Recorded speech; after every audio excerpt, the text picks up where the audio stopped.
direto da redação é diferente. Estamos aqui direto do estande do Grupo Mídia, na Feira Hospitalar, que aconteceu nessa semana, na Semana da Saúde, com muitas ações bacanas que nós promovemos, né, Gui? Exatamente. Hoje é dia 19/5, último dia, últimas horas de Hospitalar, na verdade.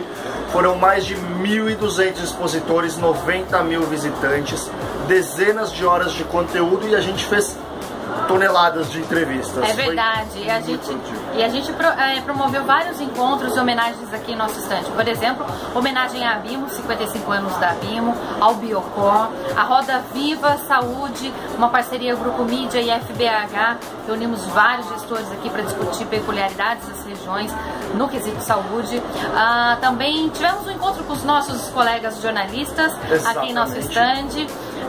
Que mais, Gui? Os coleguinhas, só lembrando, muitíssimo obrigado pro pessoal de imprensa, as relações públicas, assessores de imprensa e alguns repórteres também que vieram conversar com a gente, trocar um cartão, ou até mesmo a gente se conhecer, porque a gente troca e-mail, fala por telefone, mas... É verdade, e os jornalistas e os executivos também, a gente sabe a agenda disputada que é de vocês, e poxa vida, vocês vieram aqui, dedicaram tempo pra gente, e foi muito bacana esse momento. E ontem foi a festa do Oscar, os 100 mais influentes da saúde, que reuniu mais de 800 executivos no Salão Nobre do Esporte Clube Sírio. Foi muito legal, foi uma festa linda, né, Gui?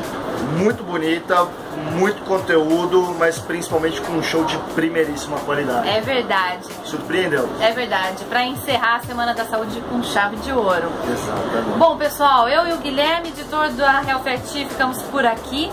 Semana que vem temos mais informações para vocês.